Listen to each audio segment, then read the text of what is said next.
Let us study about the spinal cord. It is a part of central nervous system. The spinal cord develops from the caudal tubular part of the neural tube. Location of spinal cord. Spinal cord occupies the upper two-thirds of the vertebral canal in the vertebral column. And the spinal cord, it is the direct continuation of the medulla through the foramen magnum. And this spinal cord is extending from the upper border of the atlas to the lower border of the first lumbar vertebra. The length of the spinal cord is of about 45 centimeter. Weight is of about 30 grams, and the shape of the spinal cord, it is cylindrical in shape and slightly flattened anteroposteriorly. The spinal cord, it shows two enlargement. One is cervical enlargement, another one is lumbar enlargement. The cervical enlargement is seen over C4 to T2 spinal segment. This is for the brachial plexus. And the lumbar enlargement is seen near to L2 to S3 spinal segment. And this lumbar enlargement is for the lumbar and the sacral plexus.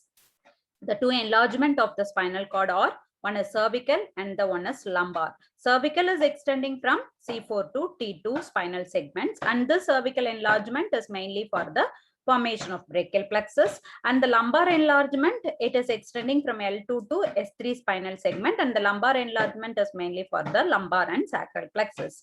The next one is about mode of termination. The spinal cord ends like a conical shape that is called as an conus medullaris. The conical end of the spinal cord is called as an conus medullaris, and the phylum terminale, it is a filament of connective tissue which is a derivative of the pia mater. It gets arising from the tip of the conus medullaris to the first coccygeal vertebra. This is the phylum terminale. Then the next one is about the spinal meninges. The spinal cord is covered by the spinal meninges. Meninges are of three layers. From inner to outer, they are the pia mater, arachnoid matter, and the dura mater. The pia mater, which is the innermost layer, and it is a delicate and vascular membrane that is closely adherent to the spinal cord. And this spinal cord below the end of the spinal, this pia mater below the end of the spinal cord, it continued as an phylum terminale. Then the specialization of this pia mater is the ligamentum dendriculatum. This is a triangular ligament. The base is attached to the pia mater, and the apex they get attached to the arachnoid and the dura mater. The function of this ligamentum dendriculatum is mainly it keeps the spinal cord in position, and this is of tooth-like structure. That is why it is called as an ligamentum dendriculatum, and they are of 21 pairs. Then the next one, this denticulate ligament, it is nothing but the specialization of the pia mater, and it forms an important landmark for chordotomy. Then the next is about arachnoid and the dura mater. And when you take the arachnoid mater, this arachnoid mater is a fibrous membrane that loosely covers the spinal cord. Above, it continues with the arachnoid matter of cranial cavity. Below, it gets attached to S2 level. Then the next one is about dura mater. Dura mater is a dense, strong, fibrous membrane. It is continuous superiorly with the meningeal layer of the cranial dura. Inferiorly, this dura mater is also end at the S2, that is second sacral vertebra. See here, the end of the arachnoid and the dura mater. The arachnoid and the dura mater in the midline, they fuse and they get attached to the second sacral vertebra. And the phylum terminal, which is the continuation of the pia mater, which is a slender filament, which is of non-nervous, only made up of connective tissue, that is extending from the tip of the conus medullaris to the first coccygeal vertebra, which is piercing this arachnoid and the dura mater. Now this phylum terminal, it has, because of this, the phylum terminal, it has two parts. One is a plial part and another one is a dural part. Then the next is about spaces around the spinal cord. See that this, when you take the transverse section, this is the spinal cord, which is covered by the pia mater, and outer to the pia is the arachnoid and outer is the dura mater. From inner to outer, these are the layers: pia mater, arachnoid mater, and the dura mater. And this is located within the vertebral canal. See, this is the vertebral canal. Now the spaces are between the dura and the vertebral canal. The space is called as an epidural space. And this epidural space, it consists of internal vertebral venous plexus. Then the next one is about, this is the subdural space. This is a thin space that separates the dura from the arachnoid. And the next one is about the subarachnoid space. Subarachnoid space is present beneath to the arachnoid matter, and that subarachnoid space contains cerebrospinal fluid. They terminate at the level of the second sacral vertebra. Then the next one is about support of the cord. The spinal cord is held in position mainly by the laterally by the ligamentum dendriculatum, inferiorly by the filum terminale. And the spinal cord is cushioned against trauma by the cerebrospinal fluid. The next is about the lumbar puncture. This is a clinical procedure where a needle is inserted between the vertebrae, that is mainly at the site of L2 and L3 or between L3 and L4, to collect the cerebrospinal fluid from the subarachnoid space. This procedure is not allowed in children, and this is done mainly for the diagnostic purpose, that is to find out in whether there is any infection, inflammation, or neuroplastic disorders. And we can also inject the dye to find out the diagnostic image. That condition is called as this procedure is called as a myelography. Then the next one is about the epidural block. Here the anesthetic material is injected into the epidural space, and this is mainly done for the surgical procedures as in labor. And the next one is about the external features of the spinal cord. The external features of the spinal cord are studied under the following heading. One is fissures and sulcus, enlargements, cauda equina, attachment of the spinal nerve. First, we will move to the fissures and sulcus. First, anterior median fissure. See, when you take the external features of the spinal cord, you can able to note anterior median fissure, first thing. And the second one is a shallow posterior median sulcus. And this anterior median fissure and the posterior median sulcus, they divides the spinal cord into two equal halves. Then in each equal half, we can able to see an anterolateral sulcus and posterolateral sulcus. The anterolateral sulcus and the posterolateral sulcus gives attachment to the rootlets, nerve rootlets. So this is on the anterior aspect, and this is on the posterior aspect. See, we can able to see the posterior. This is the posterior median septum, and this one is the posterolateral sulcus, and this anterior median and the posterior median sulcus, anterior median fissure, posterior median sulcus divides the spinal cord into two halves. Now, each half is divided into three parts by means of an posterolateral sulcus and the anterolateral sulcus. And in the posterior column, this spinal cord again divides into a medial and the lateral part by an posterior intermediate sulcus that divides into fasciculus cuneatus and fasciculus gracilis. So this is about the fissures and sulci over the spinal cord. That is, we got anterior median sulcus, anterolateral sulcus on the anterior aspect. Posteriorly, we can able to see the posterior median sulcus, posterolateral sulcus, and posterior intermediate sulcus. So these are the fissures and sulcus. Next one is about the end of the spinal cord, which is called as an conus medullaris. That is relate to the lower border of the first lumbar vertebra. Below to the spinal cord, there are bunch of nerve fibers can able to see. That bunch of nerve fibers looks like an horse tail, and this is collectively called as an cauda equina. Now this cauda equina, it is made up of nerve roots from spinal nerves of spinal nerves of L2 to L5, S1 to S5, and the first coccygeal pair nerves. So these are the nerves which are seen over the cauda equina. Then the next is about attachment of the spinal nerves. The spinal cord receives information from and controls from the higher center and controls the movement of the trunk and the limbs. So there are 31 pairs of spinal nerves. Out of the 31 pairs, 8 pairs of cervical nerves, 12 pairs are thoracic, 5 pairs are lumbar, 5 pairs are sacral, and 1 pair of coccygeal nerves. So there are 31 pairs of spinal nerves. nerves. Out of the 31, they are 8 for the 8 pairs of cervical nerves, 12 pairs of thoracic nerves, 5 pairs of lumbar nerves, 5 pairs of sacral nerves, and 1 pair of coccygeal nerves. Then the next one is how the spinal nerve is formed, the formation of the spinal nerve. See, when you take the anterolateral sulcus, the nerve fasciculus are attached. Two linear series of, that is of about 6 to 8 nerve rootlets are attached to the dorsolateral and the ventrolateral and the dorsolateral sulcus. And this fibers later they unite and forms the fasciculus. This fasciculus, they unite to form the dorsal and ventral nerve root.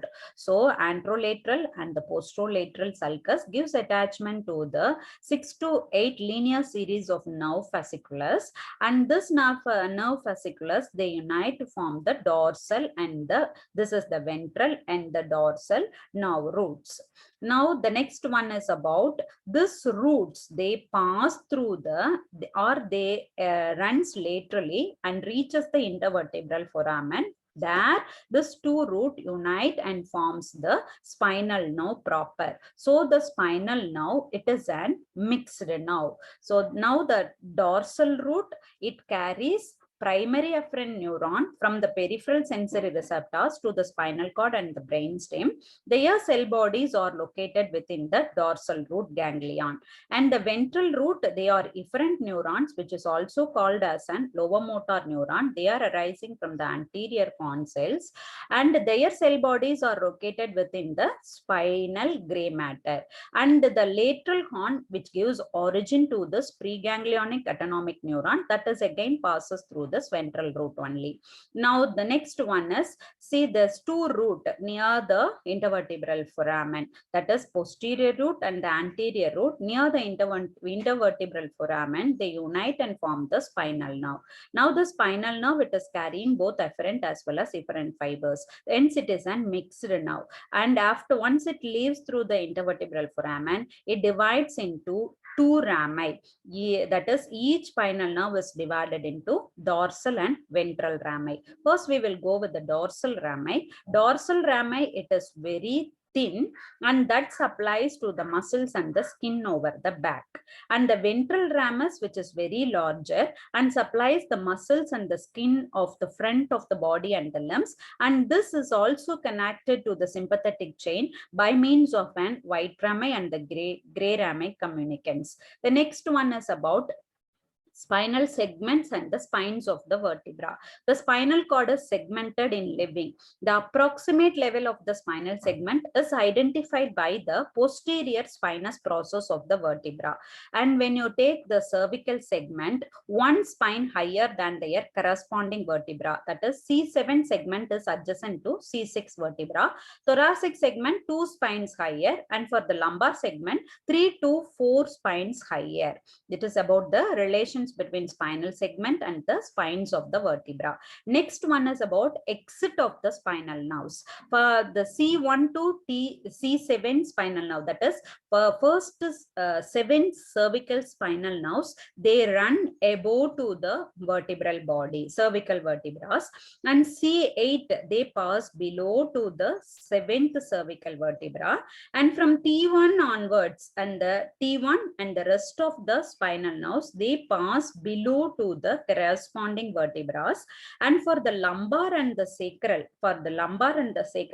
they take an oblique course to reach their corresponding intervertebral foramen. This oblique course of the nerve result in a formation of bundle of nerve fibers that is called the cauda equina. Then next we are moving to study about the internal anatomy. When you take a transverse section of the spinal cord, we can able to see the inner gray matter and outer white matter. The gray matter on either side are connected by an gray commissure, and the gray commissure is marked by an central canal that is filled with the cerebrospinal fluid.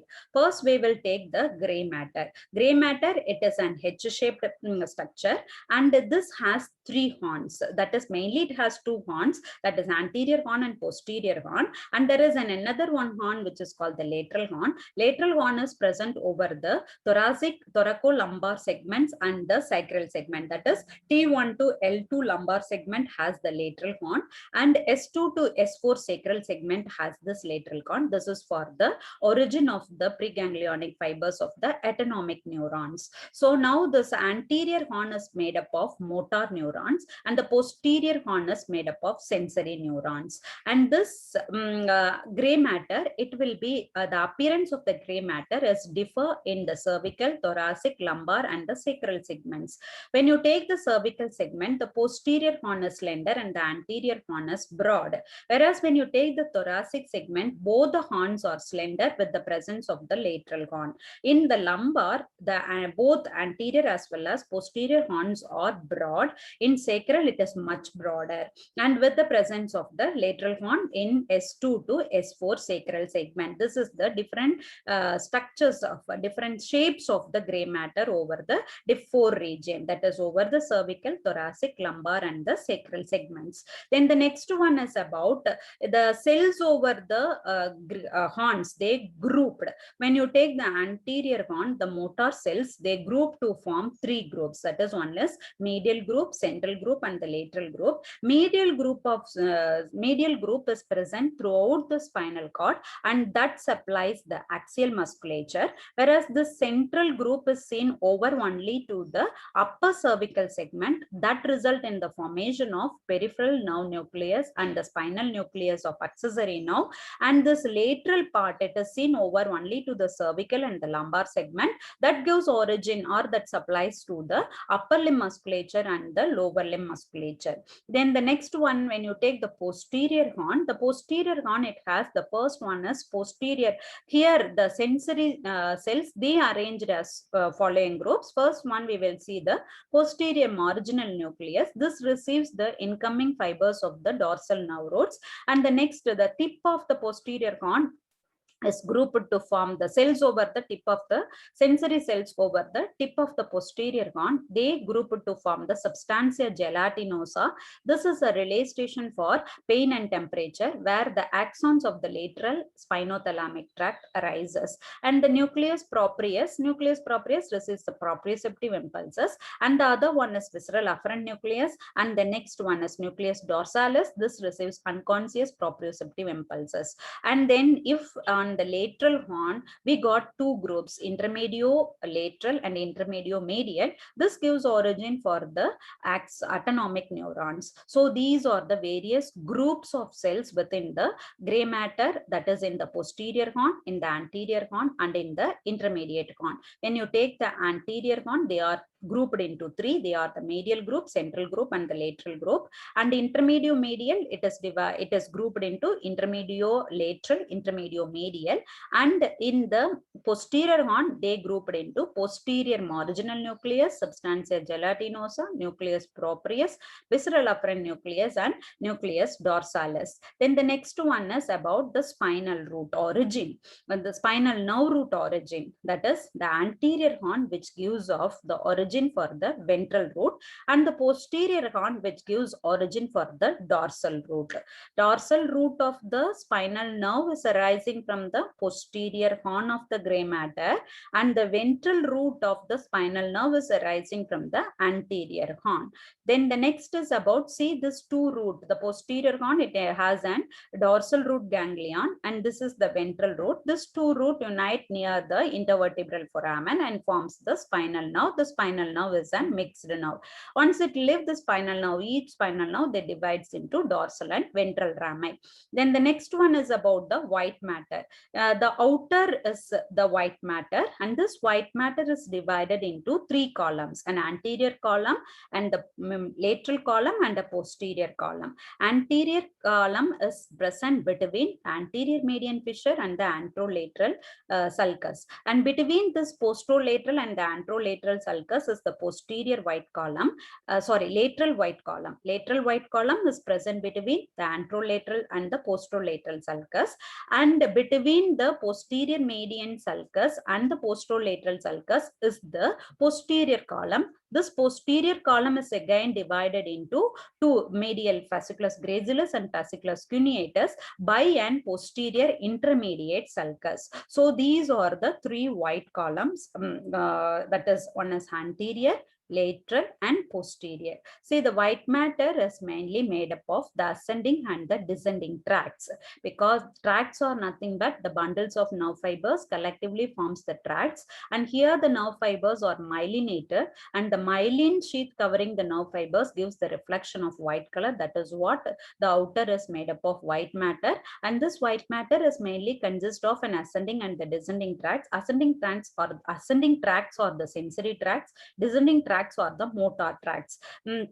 Now, when you take the descending tracts, it is of mainly two types. One is pyramidal tract, another one is extrapyramidal tract. And pyramidal tract, we can also call that as an corticospinal tract. And this corticospinal tract again is divided into anterior corticospinal and the lateral corticospinal. And the extrapyramidal tract includes medial and lateral reticulospinal, tectospinal, olivospinal, rubrospinal, and the vestibulospinal tracts. So these are the descending tracts, that is, they are the motor tracts, and ascending tracts are the sensory tracts. And now that includes that is fasciculus gracilis, fasciculus gracilis, fasciculus cuneatus, anterior and lateral spinothalamic tract, then anterior and posterior spinocerebellar tract. These are the few tracts which are then spino-olivary, spinotactile, spinovestibular. These are the ascending tracts that are seen over the white matter. Now I will say you the locations of this ascending and descending tract in the white matter. When you take the anterior column of the white matter, anterior column is majorly consist of the descending tracts with few ascending tract. So mainly it is motor. The ascending anterior column is mainly of motor. Then posterior column, it is mainly consist of sensory tracts, and this lateral column, it has both the ascending as well as descending tract. In that, the ascending tracts are placed peripherally and the descending tracts are placed at the center. So the anterior column, when you take the anterior column, it is mainly consist of motor tracts, that is descending tracts more with few ascending tracts, and the posterior column is purely sensory. It has only ascending tract, and the lateral column, it is of mixed. It has both the ascending as well as descending tracts, in which the ascending tracts are located over the periphery and the descending tracts are located over the center. First, we will see the anterior column. Anterior column, it has anterior corticospinal tract, medial reticulospinal tract, lateral vestibulospinal tract, and medial vestibulospinal tract. Apart from that, we have the anterior spinothalamic tract, that is the ascending tract. And when you see the posterior column, it has the fasciculus gracilis and fasciculus cuneatus. And when you go with this lateral column, the peripheral part, it has the dorsal and ventral spinothalamic tract and the lateral dorsal and ventral spinocerebellar tract and the lateral spinothalamic tract. And in the center, it has the lateral corticospinal and the lateral reticulospinal, tectospinal. So these are the locations of tracts over the different columns of white matter of the spinal cord. Then the next one is function. The spinal cord, it has two essential functions. One is it convey impulses between the periphery and the brain, and it also acts as an integrating centers for spinal reflexes. Then the next one is blood supply to the spinal cord. The spinal cord is supplied mainly by the anterior spinal artery, posterior spinal arteries, and reticular artery. Anterior spinal, 1 in number, posterior spinal artery, they are 2, and the radicular arteries. First, we will take the anterior spinal artery. This is an Y-shaped artery which is arising from the vertebral artery at the level of the medulla, and this supplies the cord at the cervical level. And this is the most vulnerable in the anterior part of the cord, particularly in the thoracic segment. If there is any occlusion over to this artery, that result in an acute thoracic syndrome with paraplegia and incontinence. Then the next one is about posterior spinal artery. They are 2 in number. They arises from the vertebral artery, or it may take origin from the posterior inferior cerebellar arteries. And both these arteries, anterior and posterior arteries, are insufficient alone to supply the cord below the cervical level. For that only we got this radicular arteries. The radicular artery, they take origin from the following arteries, that that is one is ascending cervical, intercostal, lumbar. They share in the arterial supply of the cord below the cervical level, and they anastomose freely with the spinal arteries. So these are the radicular arteries. The radicular arteries enters through the intervertebral foramen to supply the spinal cord. Now the one of that is this radicular arteries, they are at the level of T1 and T11 spinal segment. T1 and T11 that is vertebral levels. This branch are large and they are called as an artery of Adam cubics. This artery of Adam cubics may take origin from the intercostal or the lumbar arteries. They supply to the lower half of the spinal cord, that is from T8 to L3. Again, these are the vulnerable segments, and occlusion of this artery may result in muscle weakness and paralysis. Then the next one is about the venous drainage. The venous drainage is mainly done by the 6 longitudinal interconnecting venous channel. The first one is located near the anterior median fissure. This is the anterior spinal vein, and behind to the posterior median septum, this is the posterior median spinal nerve. And there are a pair of anterolateral spinal nerves, a pair of posterolateral spinal nerves. So all this veins, they finally open into a single vein that leaves through the intervertebral foramen, and they finally opens into the lateral sacral, lumbar, posterior intercostal, and the vertebral veins. Then the next one is about the applied anatomy. When you take the applied anatomy, first one is injury to the spinal nerve. This may occur in case of the intervertebral disc prolapse, and that is manifested by paresthesia, that is tingling sensation, weakness and wastage of muscle, numbness over the skin corresponding to the dermatomal distribution, loss of tendon reflexes. Then the next common site of disc prolapses over the cervical and the lumbar. If it is cervical disc prolapse, then the pain is in the neck and radiating to the arm and the hand. If it is over the lumbar, that result in back pain, sciatica. A large lumbosacral prolapse disc can cause paralysis over the bladder and incontinence can occur. Then the next is about syndromes, some of the syndromes. Predominantly, there will be a motor syndromes. First one is poliomyelitis. This is an also called as an infantile paralysis. This mainly occurs due to viral infection. This is a viral infection that is affecting the anterior horn cells, mainly to the lower segment. Hence, it results in a flaccid paralysis. And the second condition is amyotrophic lateral sclerosis. This is a motor neuron disorder. There is a degeneration occurs over the anterior horn cells, and that leads to an elemenal syndrome at the level of lesion and upper motor neuron syndrome below the level of the lesion. It is also called as an that is motor neuron disorder is also called as an amyotrophic lateral sclerosis. This is the Stephen is affected by this amyotrophic lateral sclerosis. Then the next one is an Brown-Sequard syndrome. This is a rare disorder where the half of the spinal cord gets damaged by means of any trauma, and that result in a major symptoms like ipsilateral upper motor neuron syndrome below the level of lesion, ipsilateral lower motor neuron syndrome at the level of lesion, ipsilateral loss of discriminative touch sensation and conscious proprioception below the level of lesion due to the involvement of posterior white column lesion, and the contralateral loss of pain and temperature sensation below the level of lesion due to the involvement of the spinothalamic tract. See here, when the half of the spinal cord gets damaged, this result in at the injury level, there is loss of all sensation, then contralateral loss of pain and temperature, ipsilateral paralysis, both at the injury level, upper motor neuron type and below lower motor neuron type of paralysis occurs, and there will be a loss of proprioception and vibration senses. This is about the Brown-Sequard syndrome. Thank you.